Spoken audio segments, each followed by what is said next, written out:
Mudar um pouquinho meu formato. Deixa eu ver aqui.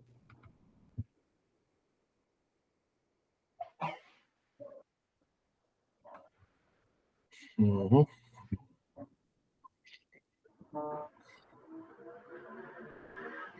Há pouco eu compartilhei com vocês no grupo do WhatsApp, não dos alunos, dos professores,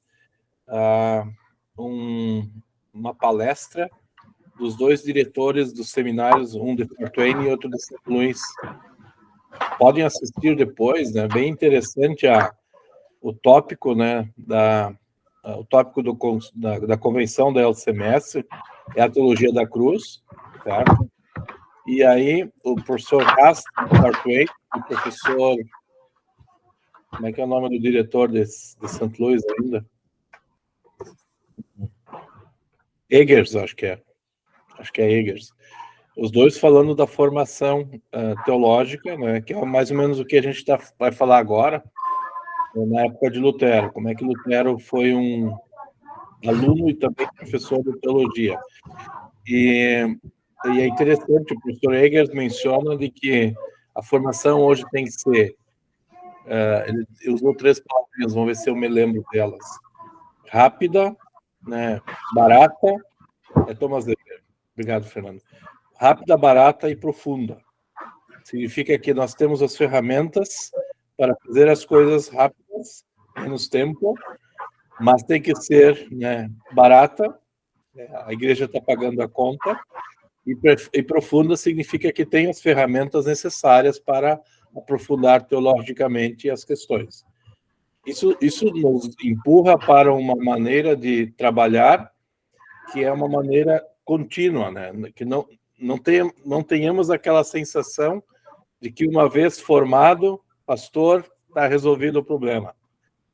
Esse é um grande dilema nosso. E o professor Haas, na palestra dele, o professor Haas é professor de história. Tá?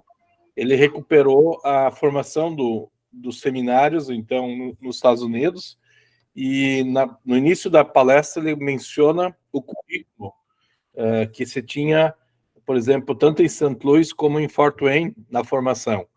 E alguns elementos são daqueles que eu vou recuperar agora, do final da manhã, da formação humanista, muito forte, que Lutero e seus colegas tiveram.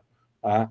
Eu vou fazer isso para introduzir a parte da tarde, que é um pouquinho da biografia de Lutero como um teólogo da cruz. Tá? O que significa isso, então, em termos de reflexão? Deixa eu... seminário agora ainda.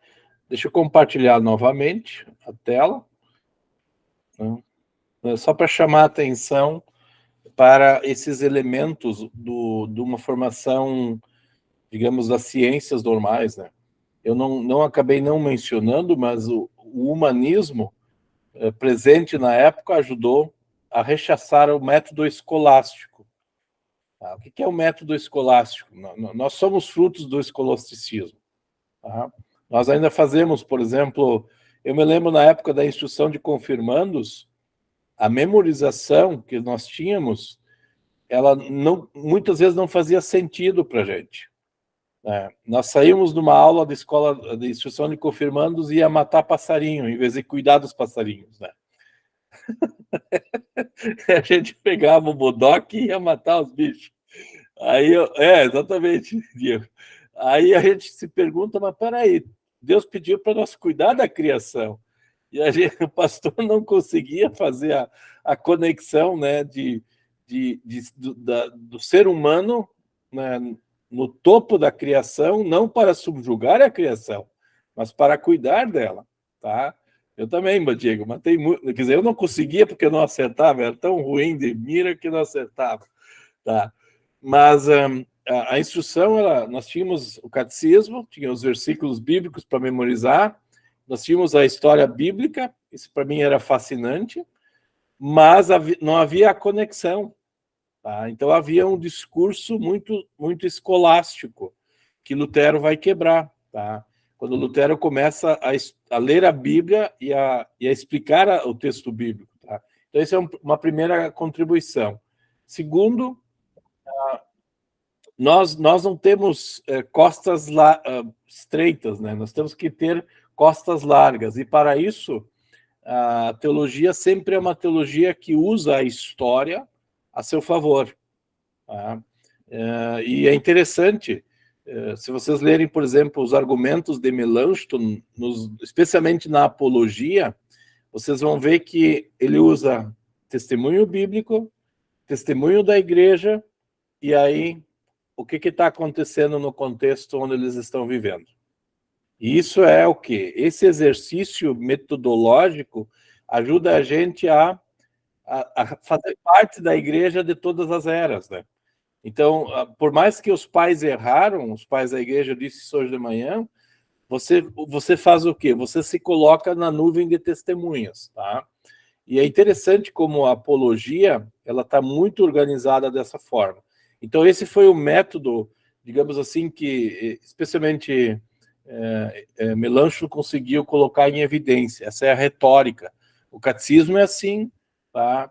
O catecismo menor e maior, a fórmula de concórdia é assim. Os únicos textos que não são parecidos com isso são os artigos de Smalcalde e o Tratado sobre o Poder do Papa, pensando nos documentos confessionais, tá?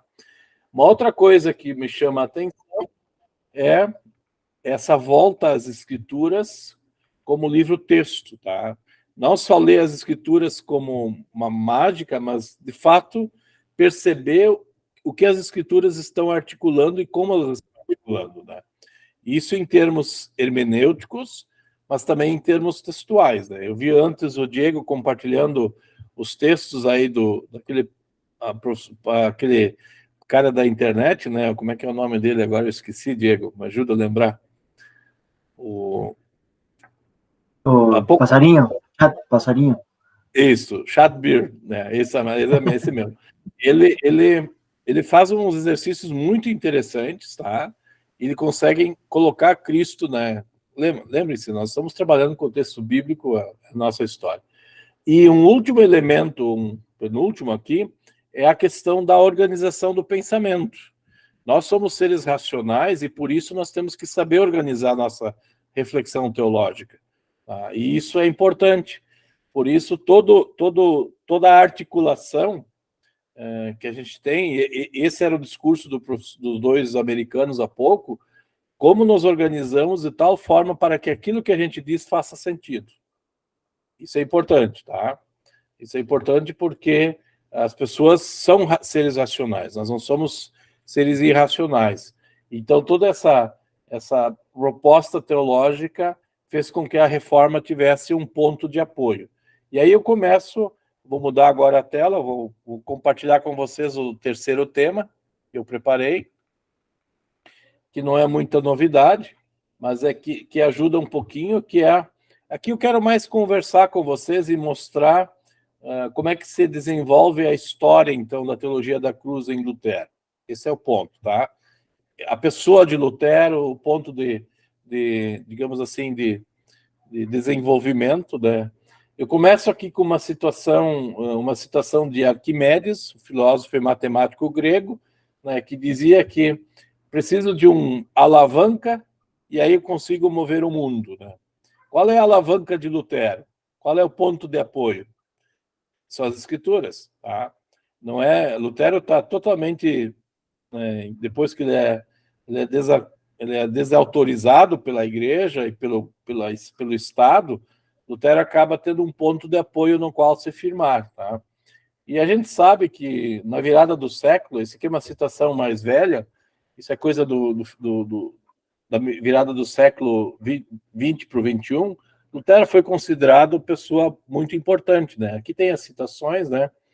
Eu divido esse trabalho, eu escrevi mais tempo atrás, né? Eu só fiz algumas adequações. Eu gosto de dividir o Lutero mais ou menos nesses 3 ciclos aqui, tá? 1483 a 1521, tá? Depois de 1521 até 32 e de 32 a 46. Quem faz isso?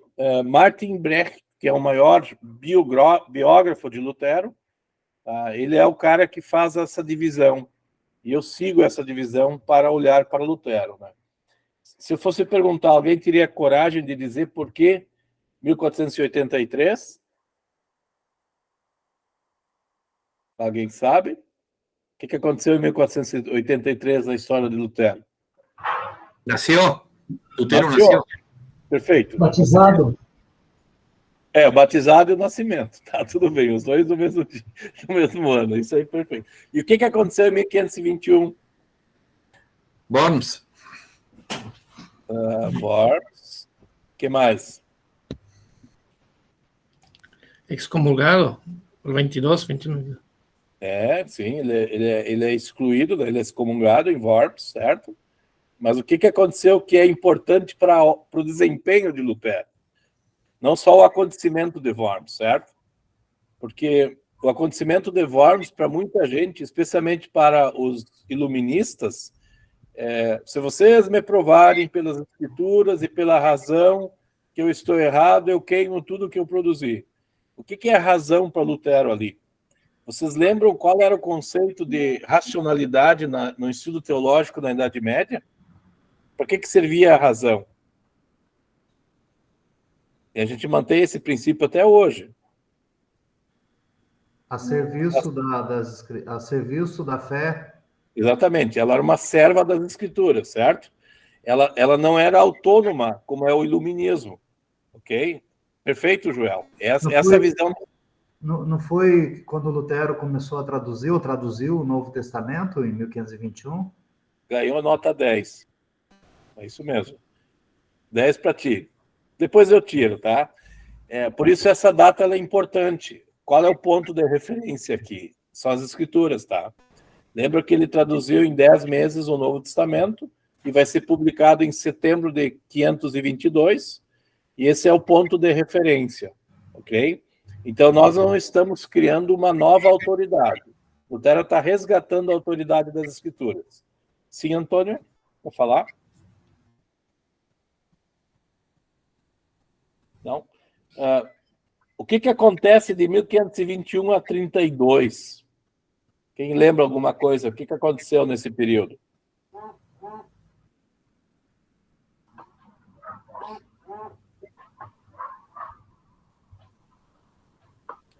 O que vocês acham? Por exemplo, Horst, você que trabalhou com os votos monásticos, que é logo na sequência. Os catecismos? Os catecismos são no final, lá nos anos 29, 30. Tá? Matrimônio é só 25. Sim. Mas o que acontece, por exemplo, que o Joel disse? O Joel disse, olha, tem o Novo Testamento, tá? Ok? O que o Novo Testamento vai fazer para Lutero e para os seus leitores? Deutsche Messe é só 26. Ok? Eu quero que vocês entendam a cabeça de Lutero. É isso que eu estou fazendo com vocês. Joel, você comentou que a autoridade das escrituras. A partir da... Como é que ele vai usar as escrituras? A liberdade cristã? A liberdade é antes, é 20. 20. Certo, 20, 21. O que vocês acham que a Bíblia vai fazer na cabeça de Lutero? A missa alemã é depois, 26, tá? Deutsche Messe. O que vai acontecer quando você lê a Bíblia?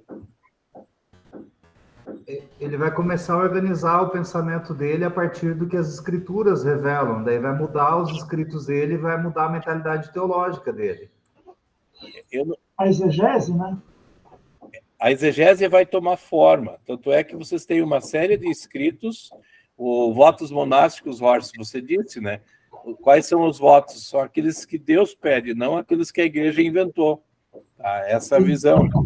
E aí os exercícios, né, com Deuteronômio, você tem lá diante os profetas e tudo mais, isso tudo vai ajudar ele a trabalhar as escrituras, né? Então, como diz o Joel, e diz bem, as escrituras começam a tomar forma no trabalho de Lutero, certo?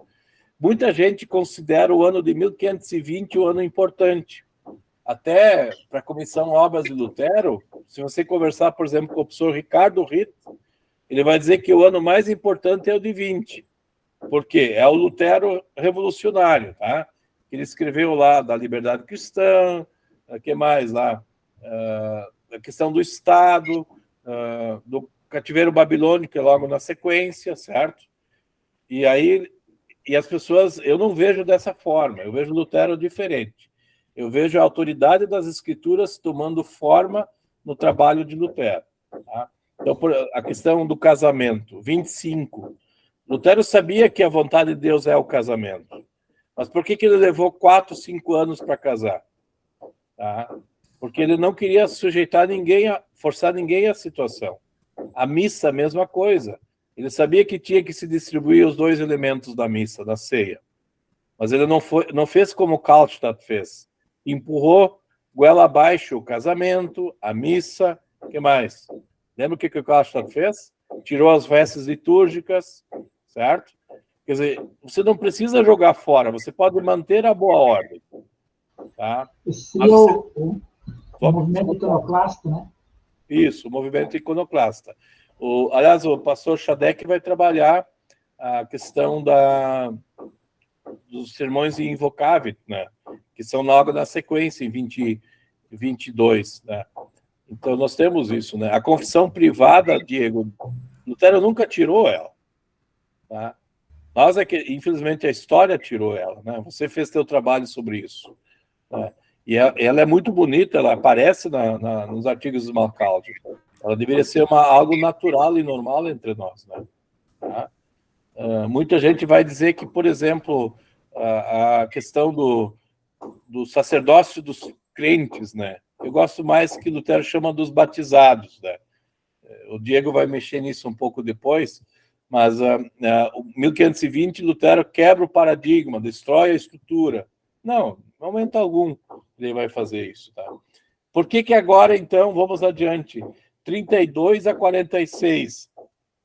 Pouca gente estuda Lutero dessa época.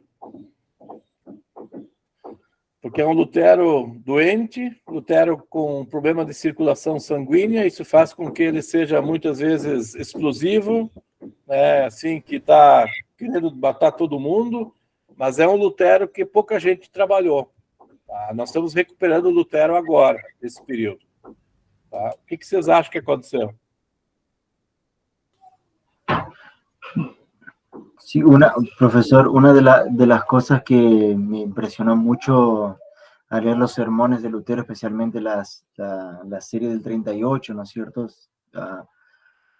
Es eso, ¿no? Un Lutero que por ahí no conocía mucho, ¿no? Y es sumamente apegado al texto bíblico, ¿no?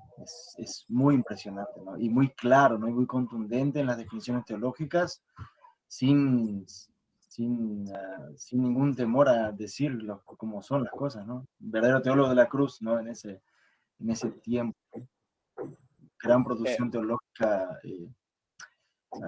como es, a partir de la predicación especialmente, ¿no? Que es lo que yo trabajé.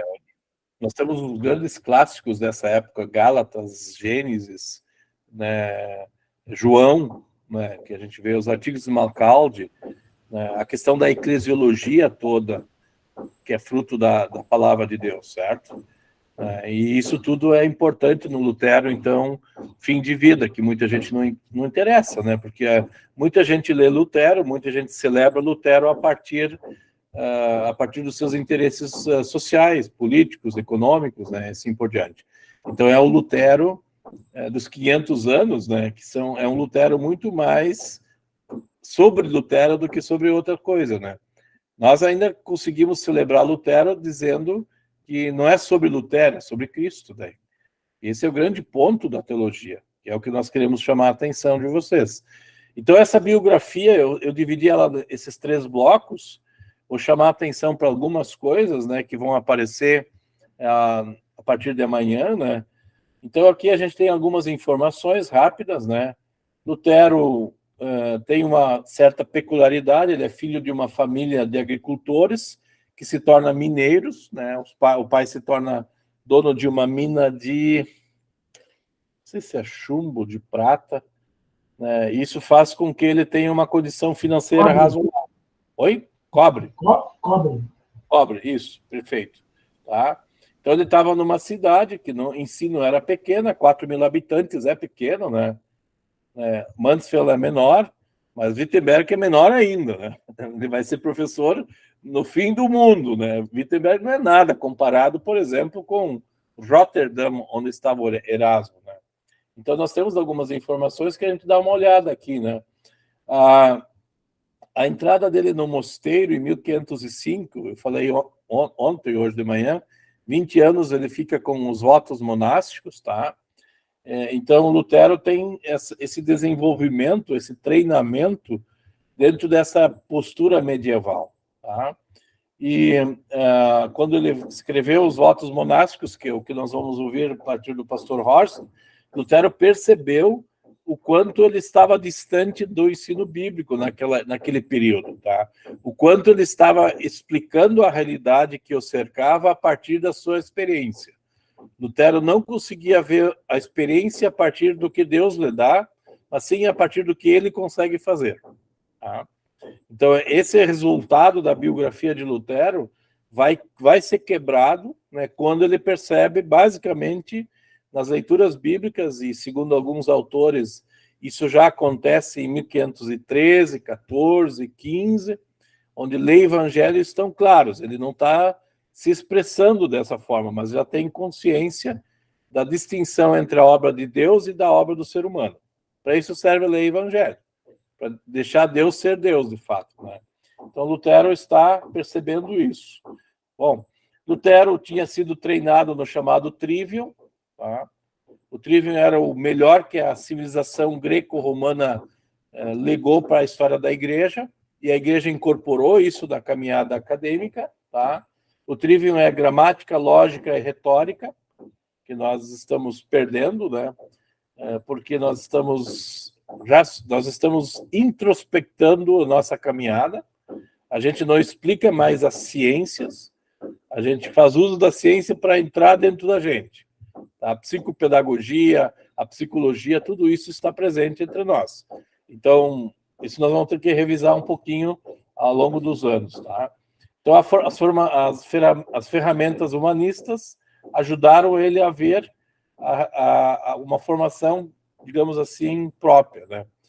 Sempre lembrando de Erfurt, para quem conhece um pouquinho da história, né? Ele fez 4 ou 5 anos de direito, né, pastor Joel? Teve um período da escola. A escola de direito, ela estava a serviço da igreja, sempre lembrando isso, tá? E você estava com a vida feita. Tanto que o Spalatino, né, Jorge Spalatino, que é um colega de Lutero da época do direito, e que continuou, não se tornou monge como Lutero, e Lutero vai encontrar o Spalatino na corte do Frederico o Sábio, tá? Se um dia vocês forem para Torgau, né, que é uma cidade que Lutero gostava muito, próximo a Wittenberg, vocês vão encontrar uma casa de música que o eleitor deu para o Spalatino, né? O Spalatino, o eleitor tinha muita dívida com o Spalatino por causa ele defendia ele, né? Era advogado, tá? E é interessante isso. O Spalatino era muito amigo de Lutero. Nós trabalhamos recentemente num volume da coleção de Lutero em português, só de correspondências, né? Não foi publicado ainda, mas a troca de correspondência entre Lutero e Spalatino com um advogado é muito interessante sob o aspecto teológico, né? Eu fiz algumas análises e isso me chamou a atenção. Como Lutero, então, queria que o direito também servisse à teologia, no sentido não de explorar. Por exemplo, o menino lá roubou umas frutas e o eleitor prendeu o menino. E a acusação era, se houvesse roubo, tinha que morrer. Aí Lutero apela para que não se mate o menino, porque era o único filho de um pai que precisava do menino para sobreviver, tá? Então a pena seria a morte do menino. Aí Lutero faz todo um apelo para que a pena, né, provavelmente o menino roubou para comer, né? Isso era típico da época, né? E assim por diante. Bom, como é que entender um Deus todo-poderoso, tá? Nós vimos hoje de manhã que o conceito de Deus todo-poderoso é muito mais lei do que evangelho, certo? Então eu preciso responder. eu entro no mosteiro, num convento, porque Deus está me tentando. De certa forma, isso é verdade, né? Só que a gente sabe muito bem que Deus, quando criou Adão e Adão e Eva caíram em pecado, Deus teve que providenciar a salvação, e essa salvação é revelada, né? Vocês lembram de onde é que aparece o termo Pantocrator? Creio, em Lutero a gente sabe que é no primeiro artigo do Credo, né? Creio em Deus Pai Todo-Poderoso. Onde é que aparece essa ideia do Pantocrator na Bíblia? Ninguém sabe?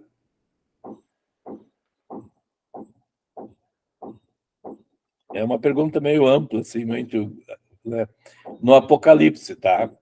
O juízo de Deus sobre a maldade do mundo, ok? Então, João, quando escreve o Apocalipse, julga a Babilônia, né, as bestas, os perseguidores da igreja, a partir do Pantocrator, a partir do Todo-Poderoso.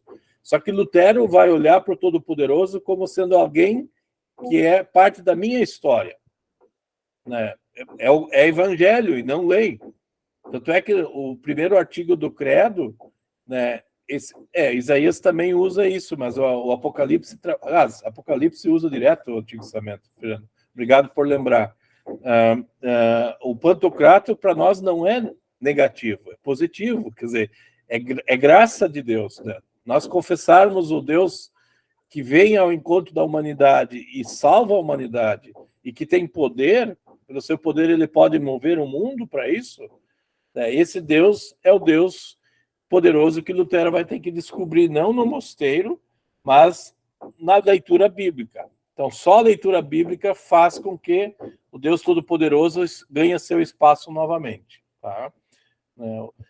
Na Idade Média tinha um princípio, né? As pessoas queriam provar para Deus que, como eu disse hoje de manhã, que eles cumpriram aquilo que Deus quer que eles devam fazer. As freiras e os monges faziam isso, né? Então, a tentação era uma forma de eu mostrar para Deus que eu venço ela. Quando, na realidade, Lutero vai transformar a tentação em escola. Tá? O que o Satanás faz comigo? O maior professor de teologia. Ele mostra o que não é teologia. Certo? Então, toda tentação tem a ver com esse aspecto. Oração, meditação e tentação faz o teólogo. Isso é Lutero. Oração, meditação e... tem um outro termo medieval. O Victor Westler trabalha isso. Agora eu esqueci o termo medieval que se usava, onde o monge e a freira venciam a tentação, né? A contemplatio, obrigado, Clécio. Eles venciam a tentação e ascendiam ao céu a partir da sua forma de vencer a tentação, por exemplo, se isolando num mosteiro, num convento. Tá? Foi o que Lutero fez no início da sua vida, né? Tá? Então, Lutero tem esse aspecto aqui.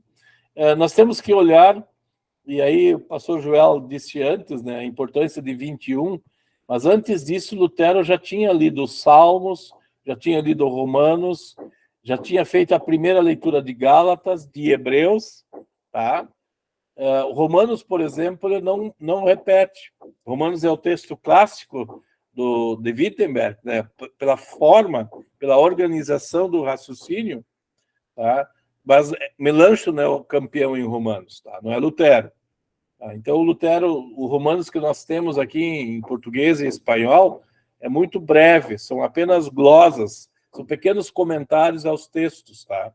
Mas Gálatas já é diferente. Gálatas é, como diz Lutero, a sua Catarina von Bora, né? Com quem ele casou, né? Gálatas, teologicamente falando. O professor Massac vai dizer que o texto de 1535 de Gálatas é, de fato, o texto confessional por excelência. Podia até fazer parte do livro de Concórdia, mas não faz, né? Nós temos um outro texto que está no livro de Concórdia, que são os artigos de Smalcalde, certo? Que digamos assim, fruto desse período de pensamento. Assim como um comentário de João, 14 a 16, que o professor Sérgio trabalhou, que é um texto também bem carregado de um espírito cristológico, o Espírito Santo que age cristologicamente. Tá? Isso é interessante a gente ter em mente. Tá? Bom, nós temos que seguir, Lutero ainda tinha que desbancar Aristóteles, tá? Aristóteles tem uma lógica diferente do que a lógica bíblica, né? A história bíblica é interessante, né? Deus cria Adão e depois Deus tem que salvar Adão, né? Porque Adão caiu em pecado e a promessa de salvação não está em Adão, está fora de Adão. E esse debate, então, da teologia escolástica, que para mim é um texto importante, assim como os argumentos lá em Heidelberg, eles são mais importantes para mim do que as 95 teses, né? Nós usamos as 95 teses como referência para uma data para celebrar a reforma. Mas o próprio Lutero só menciona uma ou duas vezes elas depois, certo? Mas elas não são importantes na quebra do paradigma teológico. O que quebra o paradigma teológico? O debate sobre a teologia escolástica e o debate de Heidelberg. Tá? São os dois textos de 1518, certo? Então, as 95 teses são de 17, elas estão aí. Lutero até mantém as teses ou as indulgências para ajudar os pobres, né? Não como forma de comprar o céu, né? Naquela ideia econômica, mas você pode comprar e dar esse dinheiro para a igreja, que a igreja distribua para os pobres. Não era a intenção do Papa, né? As 5 teses eram para agregar fundos para Roma, certo? Então, esse é um elemento importante, tá? Aqui nós, então, chegamos ao período de 1521, tá? A igreja e o Estado, Lutero é excluído em Worms, tá? Isso é legal. Aquilo que acontece com Lutero em 1521 vai acontecer com Melanchthon e os príncipes em 1530, sempre temos que lembrar disso, lá em Augsburgo, tá? Por quê? Porque aquilo que Lutero disse teologicamente não foi aceito pela igreja, e aquilo que Melanchthon disse lá em Augsburgo também não foi aceito pela igreja. Então, até 1555, Lutero já estava morto em 55, mas todos os teólogos de Wittenberg estavam excluídos do reino de Deus, pela igreja romana, obviamente, tá?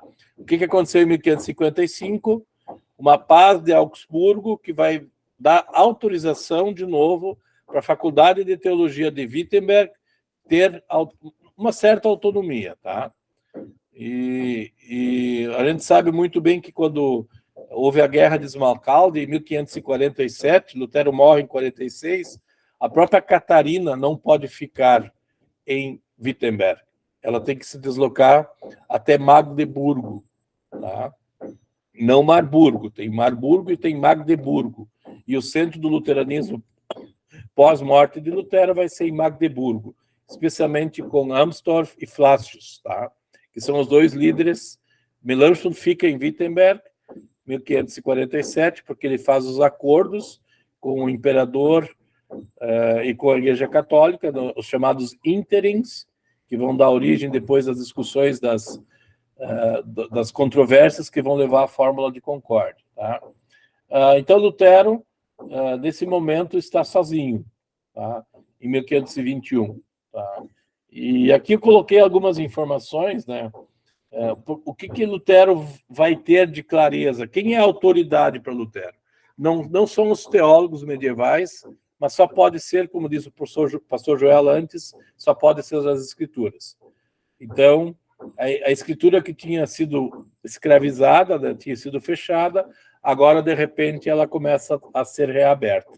E Lutero vai fazer isso, então, na década de 1520, né, questionando toda a teologia que se fez até lá, a partir de elementos muito claros. Eu vou passar um pouquinho adiante, né, sobre essa questão dessa época aqui. Eu tenho algumas citações mais novas, né? Vocês depois podem ler isso aqui com mais calma, né? Um rápido destaque aqui, o debate de Heidelberg, que foi talvez um dos melhores debates da época, né? É interessante, né? O Ismael não está aí, não, né? Acho que não está aí, não. Ismael? Não, ele não está. Deixamos para amanhã de manhã falar um pouquinho mais dele, tá? Aristóteles não foi excluído do pensamento de Wittenberg, em momento algum. Só ele foi usado de uma forma que não criasse problema teologicamente falando. Tá? Então, nós temos aqui, eu tenho alguns destaques a mais do professor Kolb, descrevendo a questão de Heidelberg. Deixa para amanhã para a gente poder conversar mais. Né? Vamos, então, agora para um período de 21 a 32, contornos e definições da reforma. Tá? Nós mencionamos a tradução do Novo Testamento. Aí vem um exercício bem interessante, apostilas para a igreja, tá? O Magnificat, que é um cântico, para muita gente é um cântico político, né? Na verdade ele é relacional, sim. Tá? O Tratado dos Votos Monásticos, né? E aqui nós temos a refutação a Lázaro, não é Lázaro, tem um outro nome, Lázaro aqui, está em espanhol, eu esqueci agora o nome em latim do homem. E aqui Lutero, então, está desmontando, Látomo, obrigado, Cláudio. Lutero está desmontando toda a articulação medieval baseado, então, no método escolástico. Tá? O que é o escolasticismo? Não sei se vocês conhecem um pouquinho a nossa história do século XX.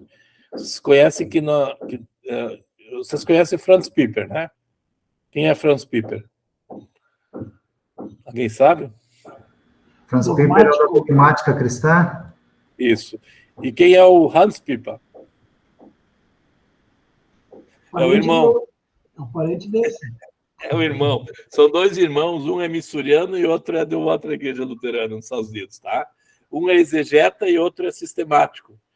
Aí, claro, nós ficamos com o sistemático, né? O Franz, certo? Inclusive foi pastor presidente no início do século. Então a gente se deu mal nessa, segundo Lutero, porque o exegeta equivale, né? Perfeito. Essa é a bronca que se tem até hoje, tá? Isso a gente ninguém fez isso ao longo do último século, porque o Piper se tornou referência, né? Aí o Miller reduziu e o outro lá reduziu mais ainda, né? O sumário, né? Nós fomos reduzindo. Era o Piper, aí vem o Miller, depois vem o Keller, tá? Esse é o método escolástico da LCMS que nós copiamos, certo? Que nós seguimos. O irmão do Franz, ele questionou muito essa metodologia lá no início do século passado, dizendo que a dogmática do Franz Piper, ela usava a Bíblia para provar as ideias do Franz, e não deixava a Bíblia falar. Quer dizer, você não tem exegese na sistemática, né, ou na dogmática. Você tem passagens bíblicas sendo citadas para comprovar o pensamento, né? Isso é típico nosso, às vezes. Não sei se vocês captam o que eu estou querendo dizer. Eu estou querendo dizer que a gente tem uma teologia e uma prática e a gente busca passagens bíblicas para justificar o que a gente está fazendo. Fundamentalismo, então, isso.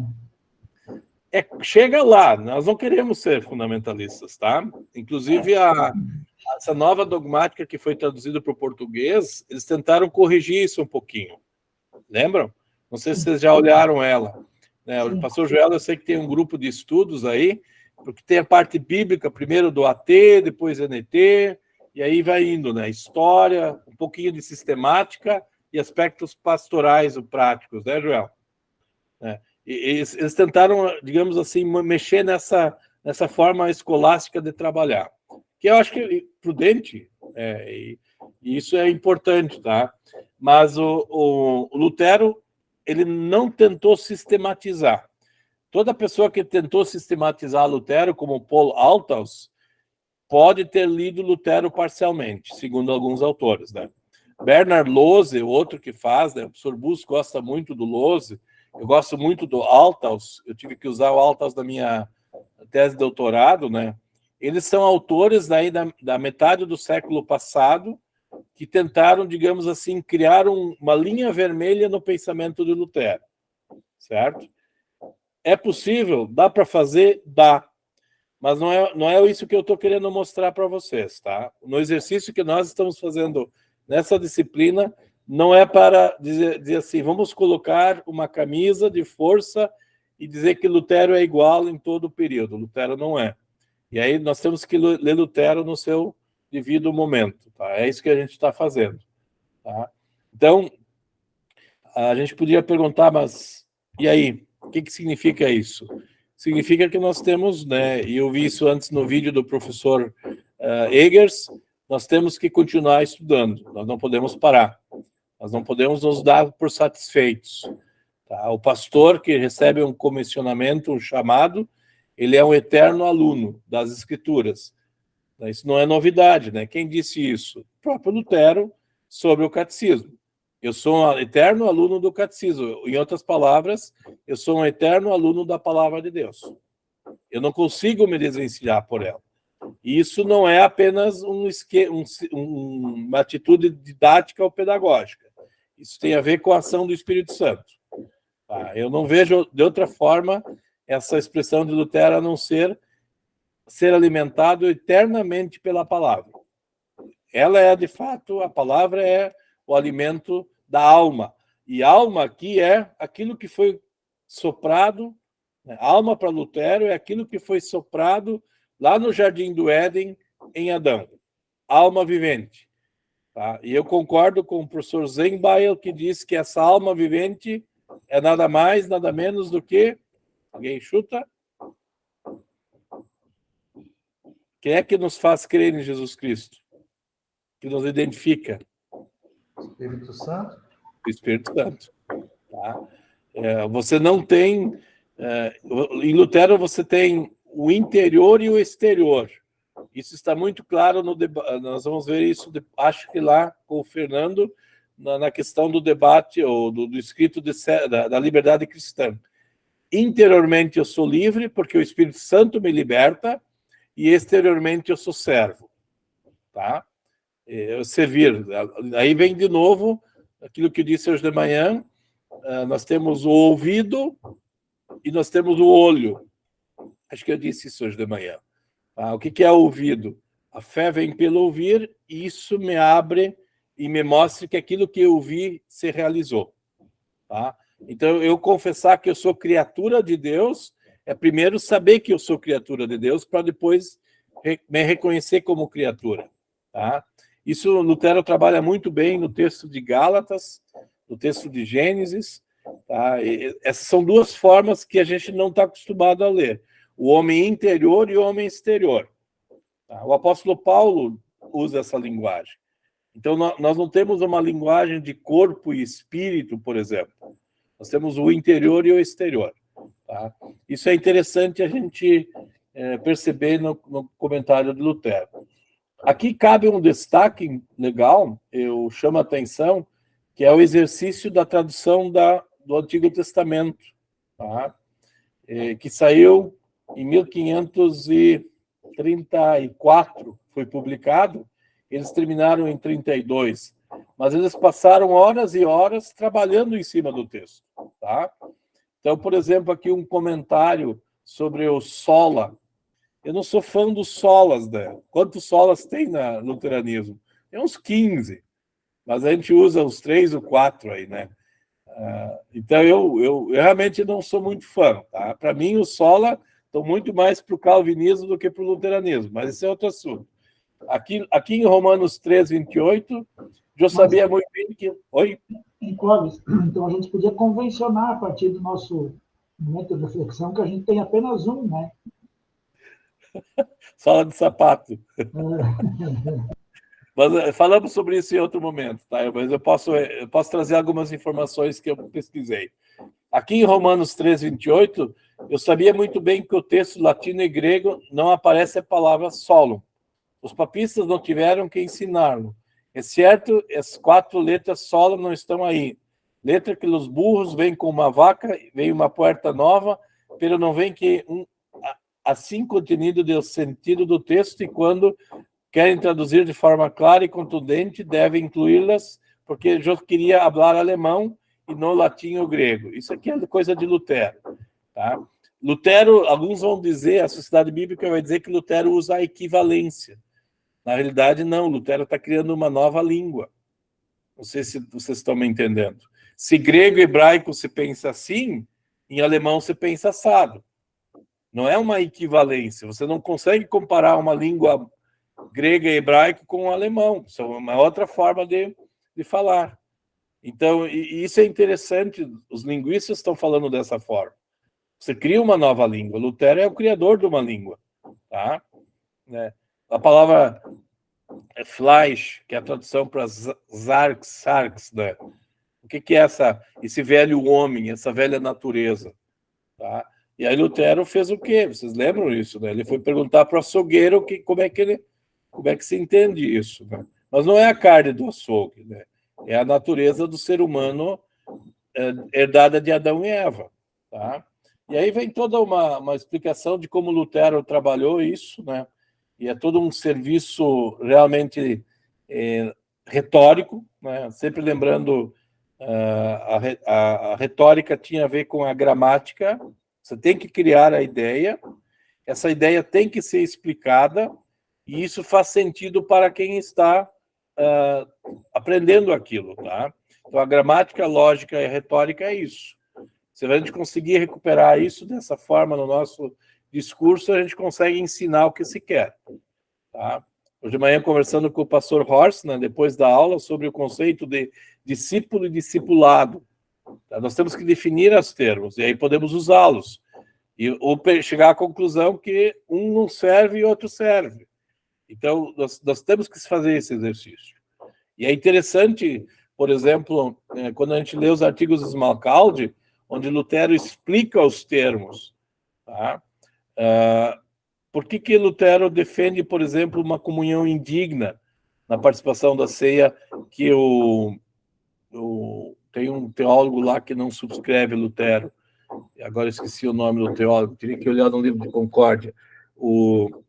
Já tem uma que vai ajudar depois Calvino. Esqueci o nome da peça, deixa eu lembrar aqui. Artigos Malcaldi. Vou pegar o Tratado sobre o Poder Privado do Papa, que ele subscreve. É o Martin Bucer, tá? O Martin Bucer é aquele que coloca no indivíduo a criação da realidade. Em outras palavras, se eu não creio que Cristo está presente na ceia, não tem presença real. Se eu creio, tem. Não sei se vocês captam. Para Lutero, quem é que define a presença real na ceia? Jorge, se lembra? A palavra. Isto A é, palavra. A palavra, não é a fé. Palavra. Perfeito, não é a fé do indivíduo, certo? O pensamento puritano, calvinista, vai definir que é a minha fé que diz se é verdade ou não. Isso Lutero vai tirar, então, nos artigos de Smalcaldi. Portanto, é que o Martin Bucer não está na lista dos que subscrevem os artigos de Smalcaldi, mas está na lista dos que subscrevem a crítica ao papado. Tá? Esse é um exercício que, quando a gente olha para a biografia de quem subscreve os documentos, faz um certo sentido. Obviamente que Martin Bucer não está na Fórmula de Concórdia, né? Nem todos, porque o criptocalvinismo, o criptofilipismo já estava aparecendo lá também, tá? Então, isso é interessante, esse exercício acadêmico que a gente aprende, né? E aí tem outros exemplos que eu trago aqui, tá? Diego, eu não entendi a tua palavra. Quer explicar o que você escreveu? No, que respecto a la fe, que si es la fe la que hace a la presencia o el sacramento del bautismo, es la misma argumentación de Lutero. No es la fe que hace contra los rebautizadores. Interessante que na teologia sacramental de Lutero, não sei se vocês já se deram conta, o que acontece no batismo? No batismo nós somos incorporados no corpo de Cristo, né? Não na igreja, no corpo de Cristo. E a ceia é o inverso, né? Cristo entra em nós. Nós comemos e bebemos o corpo de Cristo. Quer dizer, se você quer saber se você faz parte da vida eterna, pergunta pela presença de Cristo. Tá? E isso é interessante porque quem dá credibilidade à nossa eternidade não somos nós. Tá? Nós somos salvos por causa de Cristo. Tá? E esse consolo, né, Sermões de como se preparar para morrer, 1519, né? Participe da ceia. Ao participar da ceia, diz Lutero, por mais que ele ainda é católico ali, né? Ele tem transubstanciação, ele tem outros elementos, mas ao participar da ceia, né, você está com a sua viagem para a eternidade garantida. Eu estou dando risada porque não é essa linguagem que Lutero usa, tá? Mas você tem a certeza da eternidade. Lá no catecismo, depois no catecismo maior, Lutero vai chamar a ceia de medicina da imortalidade. Como é que você é imortal? Por causa de Cristo. E você tem Cristo contigo. Tá? Então, esses dois movimentos da ceia e do batismo e da ceia, né? Como é que eu vou dizer? No batismo, o passado se torna presente e na ceia, o futuro se torna presente. Não sei se captam, né? Nós temos no batismo o morrer e ressuscitar que aconteceu com Cristo, e na ceia nós temos a antecipação da ceia celestial. Tá? Tanto é que nós cantamos, né? Não vamos fazer uma sessão espírita, mas os anjos e arcanjos e a companhia celeste estão presentes na distribuição da ceia, liturgicamente falando. Então, o lex orandi e lex credendi funciona um pouquinho aqui. E isso é legal para nós estimularmos as pessoas a participar disso, porque esse é o grande convite, né? Isso está lá em Mateus 28, certo? Antes de ser uma tarefa da igreja, é muito mais uma presença de Cristo conosco. Tá? Isso aparece muito bem. Os sermões invocáveis vão aparecer amanhã com o Clécio, né, Clécio? É isso? Tá? Vamos olhar um pouquinho mais. Nós temos os problemas sociais, né? Alguns falam que quando Lutero estimulou a pegar em armas, né, falou em liberdade, muita gente, de fato, pegou em armas para matar, e alguns falam em 100 mil pessoas que morreram na chamada Guerra dos Camponeses. Eu, olhando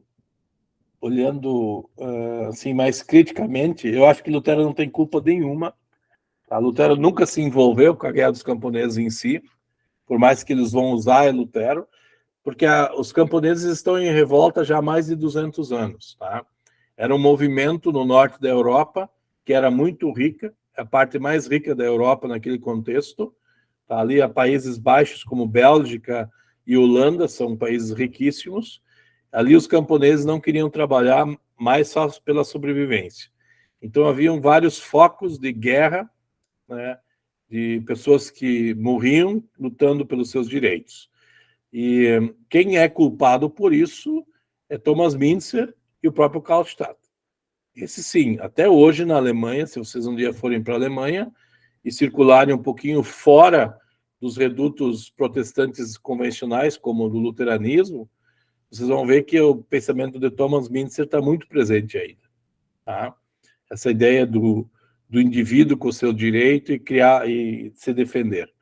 Tá? Então, se celebra, eu sei que nós celebramos Lutero 500 anos em 2017, Thomas Müntzer foi celebrado logo na sequência, os 500 anos de Thomas Müntzer. Tá? Meu irmão é vice-presidente da Stihl. A Stihl é uma empresa alemã, e é interessante como os donos da Stihl, eles não têm o viés mais político nem bélico, mas eles são frutos de um pensamento evangélico. Não é luterano, óbvio, né? Evangélico protestante. E isso está na raiz, né, de movimentos assim, onde outras fontes de trabalho aconteceram. Tá? Lembrando do casamento de Lutero com Catarina, tá? Em junho de 1525, no verão, tá? Verão do Hemisfério Norte. E esse casamento foi arranjado, literalmente arranjado, mas se transformou, né, até o fim da vida, né, em bênção para Lutero, para Catarina, para a igreja, inclusive. Tá? A Catarina, ela não é padrão de esposa de pastor, porque ela não era para ser esposa de pastor, né? Mas ela foi uma esposa e mãe, né, e assim por diante. Tá? Infelizmente, Lutero e Catarina tiveram que receber Karlstadt na noite de núpcias, né? Isso não é muito legal, mas deram uma acolhida para o cara que estava fugindo da guerra aí, né?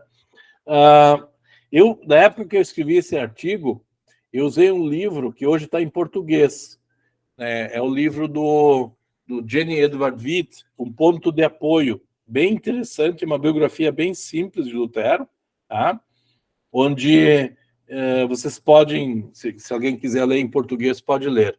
E tem uma outra biografia que eu coloquei para vocês nos materiais, que é do Kolb, onde Lutero faz uma série de entrevistas com os personagens em cada época de Lutero. Então, eles pegam testemunhos do contexto que as coisas estão acontecendo, tá? Eu usei em alguns momentos o texto do Kolb aqui, tá?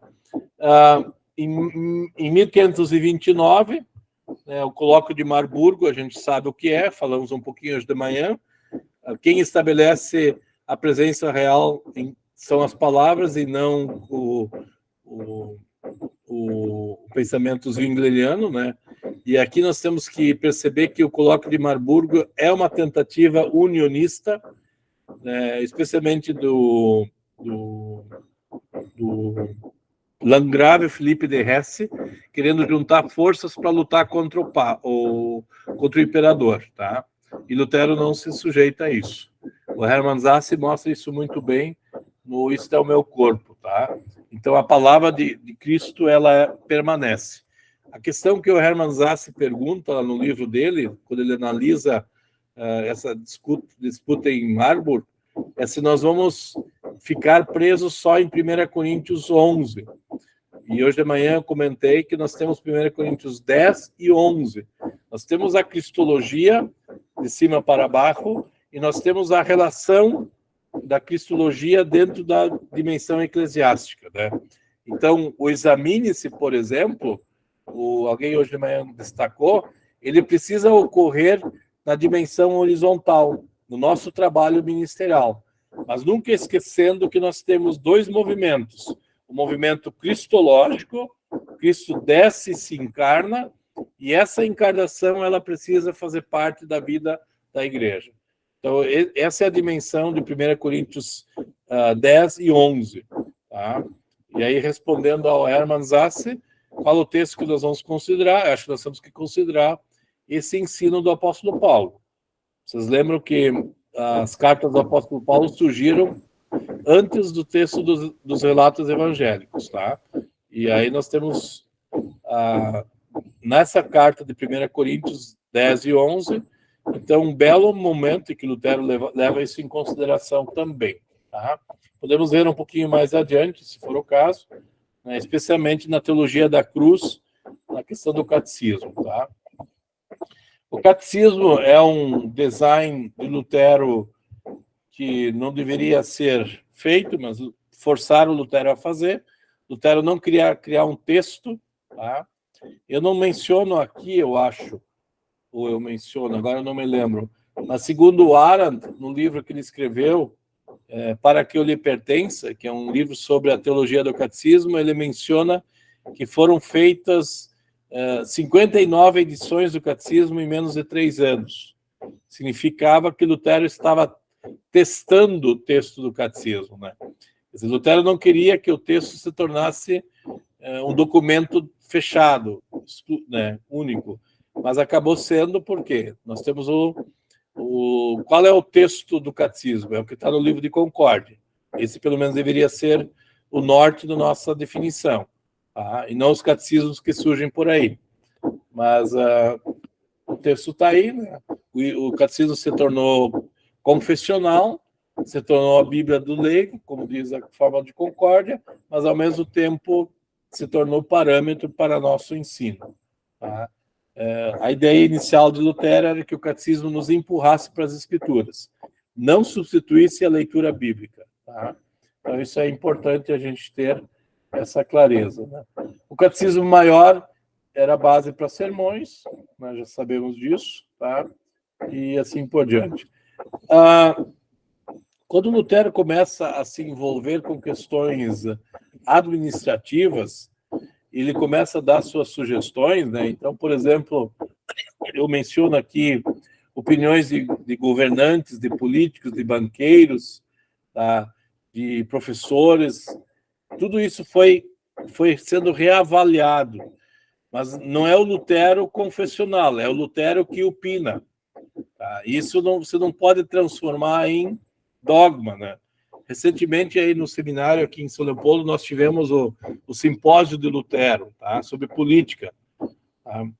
Para mim, eu escrevi uma vez um artigo sobre Lutero e política, para mim, deveria ser simplesmente ter a palavra de Deus em lei e evangelho para avaliar o que o político está fazendo. Não há um sistema de governo em Lutero. O sistema de governo é aquele que melhor serve as pessoas. Isso é Lutero, tá? Então, Lutero não defende um rei.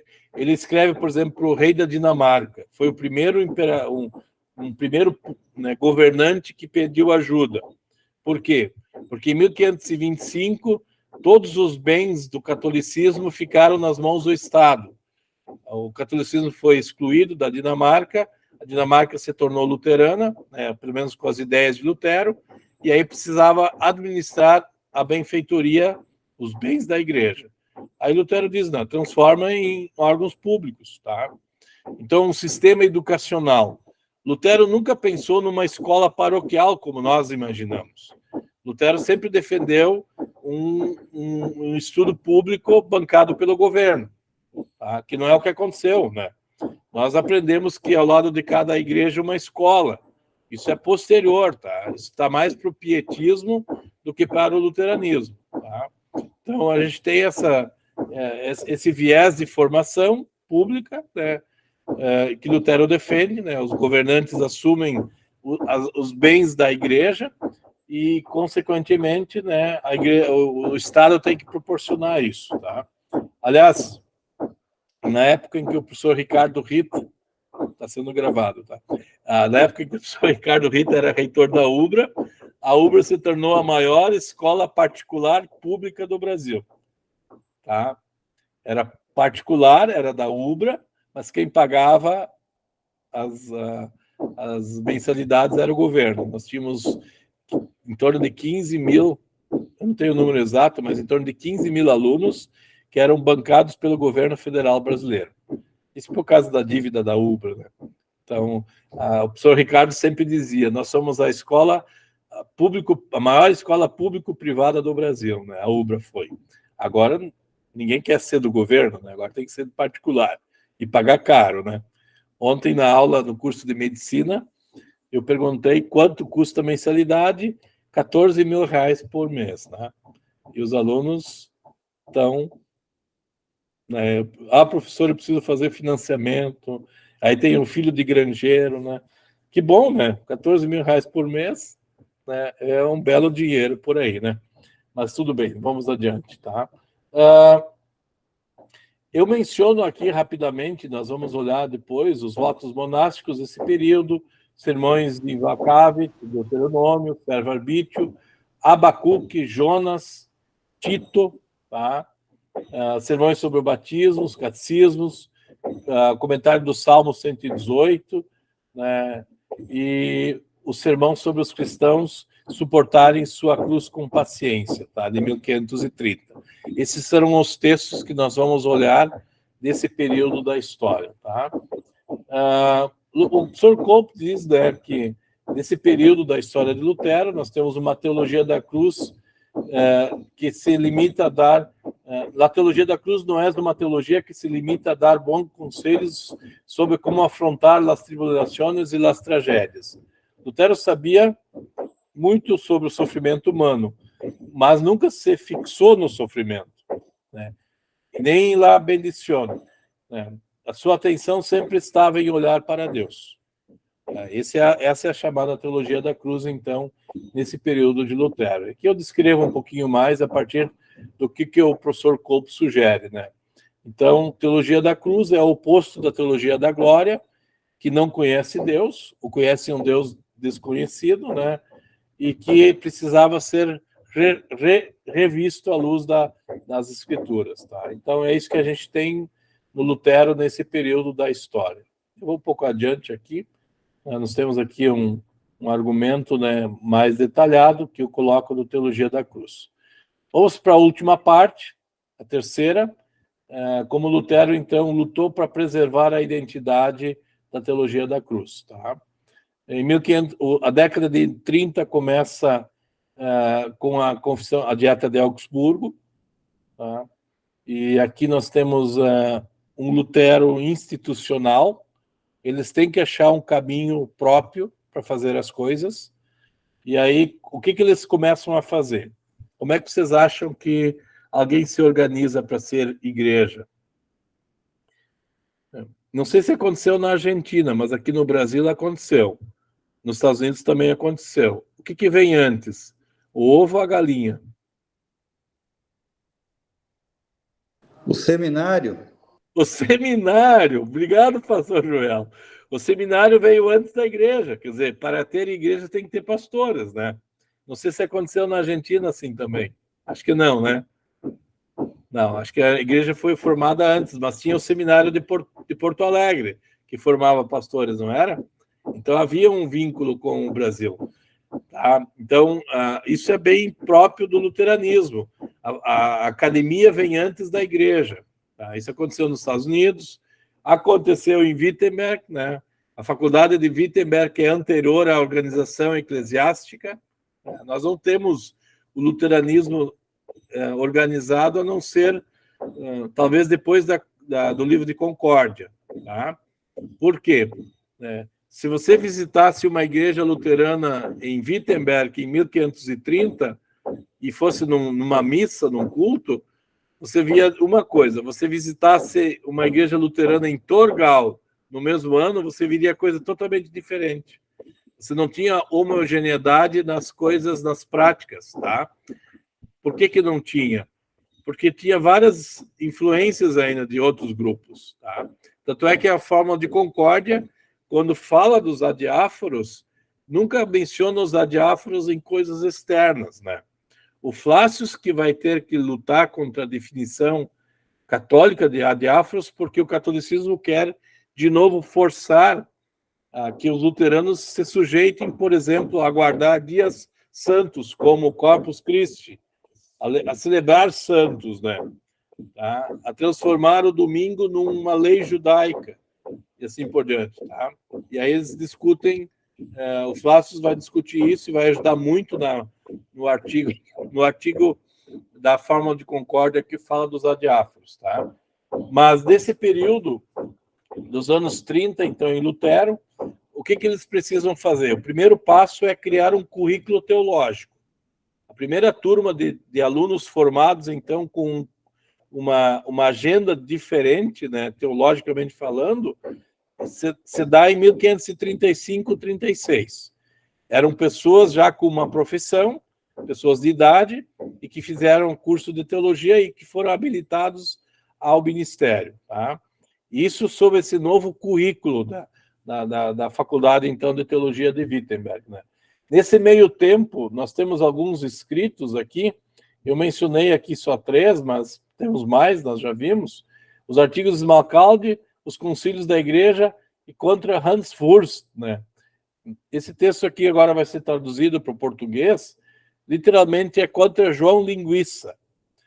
João Linguiça é um termo que nós aqui em português temos dificuldade em traduzir, tipo um João Bobo, não sei se conhecem essa expressão. É um bobo da corte, tá? Que é jogado para um lado para o outro. Tá? A gente chama de João Linguiça, chouriço, sim. João Chouriço, exatamente. Que fica enchendo o saco, tá? Só puxa-saco. Na realidade, esse Hans Furst era um teólogo, aqui só tem o nome, não é o nome dele, é óbvio, onde Lutero o critica porque ele defendeu o papado. Tá? Então ele fez um tratado contra o pensamento de Lutero, e aí Lutero rebate falando das marcas da igreja. Tá? Nos concílios da igreja nós temos 7 marcas, e no texto do Hans Furst, Lutero acrescenta 11 marcas. E uma das marcas que chama a atenção no escrito contra João Linguiça é o casamento. Tá? Por que ele faz? Por que Lutero menciona uma marca da igreja, o casamento? Atacando a estrutura romana, certo? Que lá era proibido casar. Então, se quer achar a verdadeira igreja, se case, diz Lutero, porque Deus pediu para casar. E isso está lá no texto, tá? Eu não pedi para ninguém ler o texto do Hans Furst, vai estar agora em português, né? Mas é um texto bem polêmico de um Lutero que resgata as escrituras e coloca elas de novo em evidência, tá? Então, essa fase aqui de Lutero final é, de fato, buscar elementos que justifiquem o luteranismo ou o pensamento de Wittenberg com uma escola própria, né, que faz teologia de acordo com a palavra de Deus, né? Então, os artigos de Smalcalde estão aqui, o Evangelho de João exposto, Gálatas, Gênesis, tá? Isso tudo aqui está presente, tá? Então, eu chamo a atenção desse período da vida de Lutero. Alguns vão considerar esse Lutero, eu disse mais cedo, esse Lutero muito amargo, tá? Ele estava sofrendo algumas intempéries na vida, fisicamente, né? Tem um autor chamado Mark Edwards, ele fala das últimas batalhas de Lutero, e ele desconstrói a ideia de que Lutero ficou amargo porque tinha, por exemplo, muito ácido úrico no sangue, tá? E aí você tem problemas renais, você tem pedra nos rins. Eu já tive pedra nos rins recentemente de novo. Isso dói, isso incomoda, tá? E aí você se torna azedo, amargo, né? Então muita gente lê Lutero desse período dizendo, olha, não dá para aguentar esse homem. E realmente, 1541, ele cai literalmente, fica doente, ele não consegue mais se levantar, tá? Ele passa 3, 4 anos deitado praticamente, tá? E assim por diante. Sempre lembrando da história particular, né? Lutero tem a sua morte de uma filha, aliás, 2 filhas morrem cedo, tá? A que mais impactou é a Madalena, com 12 anos, tá? E só para lembrar alguns detalhes importantes da história de Lutero aqui, tá? Nesse período, eu chamei a atenção do texto de Efésios, que o Bruno vai ler, o comentário do Sermão da Montanha. Quem é que pegou o comentário do Sermão da Montanha? Jorge? Eu. Jorge, sim, isso. 1 Coríntios 15, o Joel. Gálatas, eu não lembro agora. Gálatas, acho que foi o Sérgio. Não, o Sérgio foi o João. O José foi o Gálatas. Gênesis foi o Enio. Foi o Sérgio. Artigos de Macalde, o Silvio. E os concílios da igreja, o mexicano. Tá? E aí nós terminamos o trabalho até sexta-feira, né? Bom, agora no final eu coloquei a questão de alguns elementos da teologia da cruz, tá? Que eu gostaria de chamar a atenção, tá? E eu uso um argumento que vem do Paul Althaus, tá? Eu gostaria de ler para a gente terminar, então, essa sessão de hoje à tarde, né? O Paul Althaus é um autor que escreveu logo depois da Segunda Guerra Mundial. Ele está envolvido, inclusive, na Segunda Guerra Mundial. Ele era um hitlerista num primeiro momento e depois muda de opinião. O Paul Althaus é um dos que sistematizou Lutero, né, juntamente com um outro teólogo chamado Walter von Löwening, que chamaram a teologia de Lutero de teologia da cruz, tá? O Paul Althaus tem o texto dele em português. Ele tem um livro sobre ética muito interessante, tá? Eu tive que cavucar nesses 2 textos para minha tese de doutorado, e ele faz uma análise, então. Eu quero, então, reproduzir, para concluir essa parte de hoje à tarde, o que o Paul Althaus menciona, né, na teologia da cruz. Alguém que lê para mim, que lê para espanhol, daí eu não preciso ficar lendo. Jorge, consegue enxergar? Bueno, leo. La teología de la cruz. En la disputa de Heidelberg de 1518, Lutero describe la esencia de la verdadera teología como la teología de la cruz. Lo contrario es la teología de la gloria. Las afirmaciones básicas de Lutero sobre la teología de la cruz también indican el contraste entre estos 2 tipos de teología.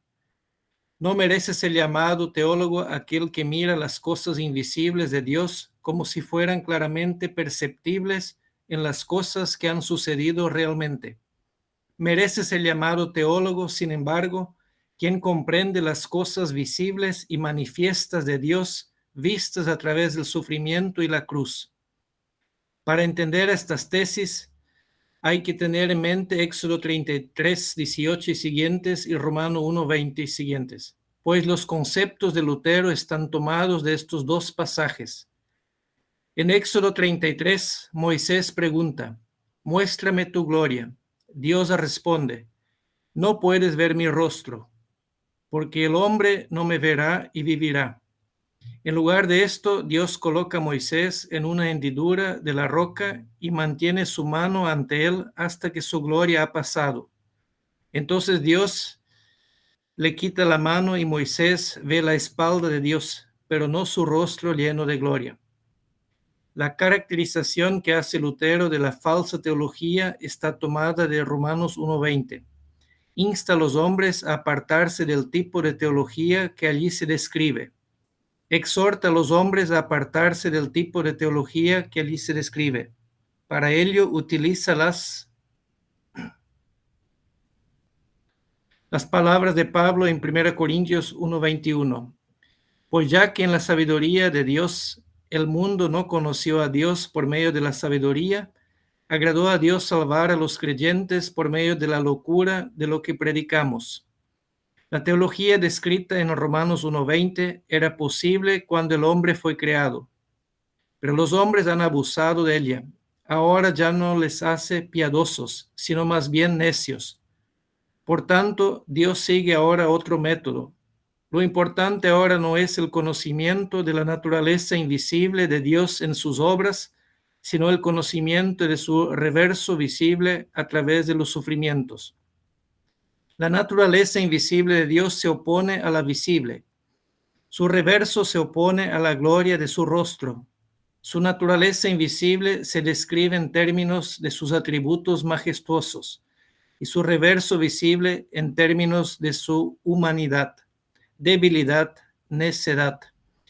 Además, el conocimiento de Dios a partir de sus obras y el conocimiento de Dios a partir de sus sufrimientos son también opuestos entre sí. Como los hombres abusaron del conocimiento de Dios por las obras, Dios quiso de nuevo ser reconocido en el sufrimiento y condenar la sabiduría relativa a las cosas invisibles por medio de la sabiduría relativa a las cosas visibles, para que los que no honraban a Dios tal como se manifiesta en sus obras, lo honren tal como está oculto en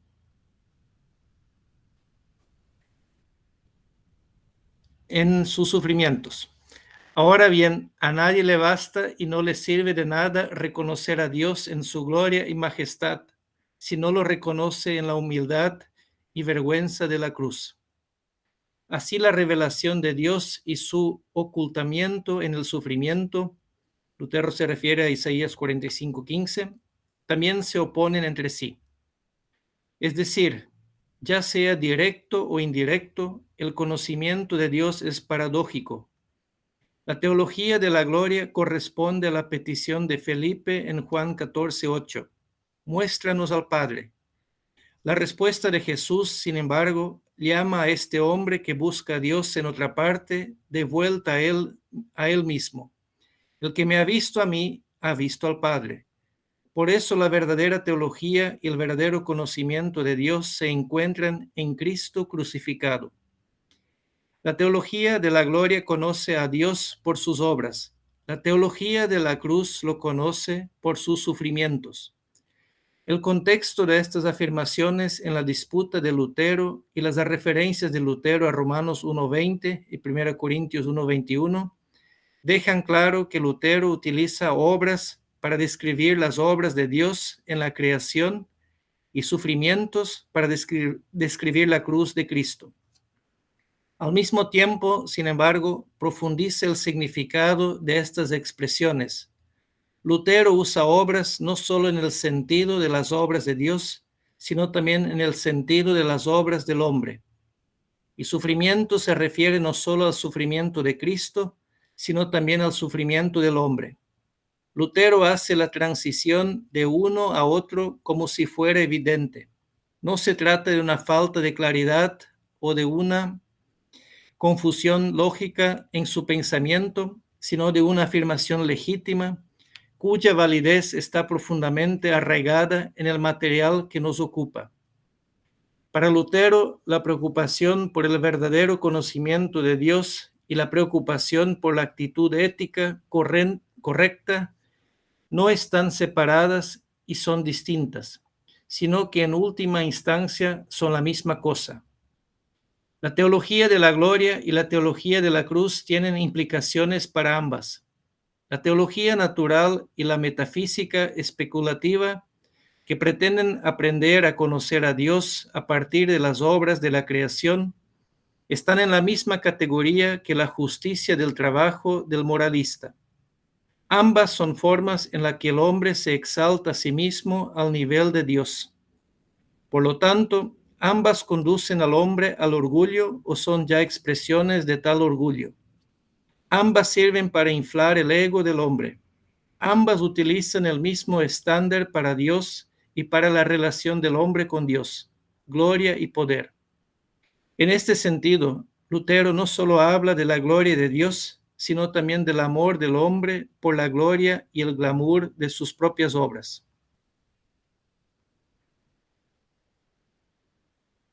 Dios, sin embargo, desea ser conocido y honrado según una norma diferente.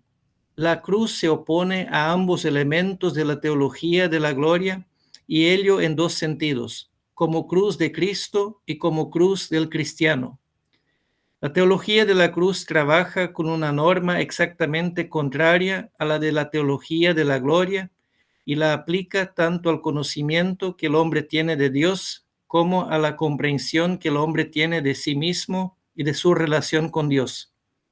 Esta norma es la cruz, es decir, la teología de la gloria pretende conocer a Dios directamente en su poder, sabiduría y gloria evidentemente divinos, mientras que la teología de la cruz, paradójicamente, lo reconoce precisamente allí donde se ha escondido, en sus sufrimientos y en todo lo que la teología de la gloria considera debilidad y necedad. La teología de la gloria lleva al hombre a presentarse ante Dios y negociar sobre la base de sus logros éticos en el cumplimiento de la ley, mientras que la teología de la cruz considera al hombre como alguien que ha sido llamado a sufrir. La cruz del hombre destruye la confianza del hombre en sí mismo, de modo que ahora, en lugar de querer hacer algo por sí mismo, permite que Dios lo haga todo en él. Un hombre así ha sido conducido del activismo moralista a la pura receptividad.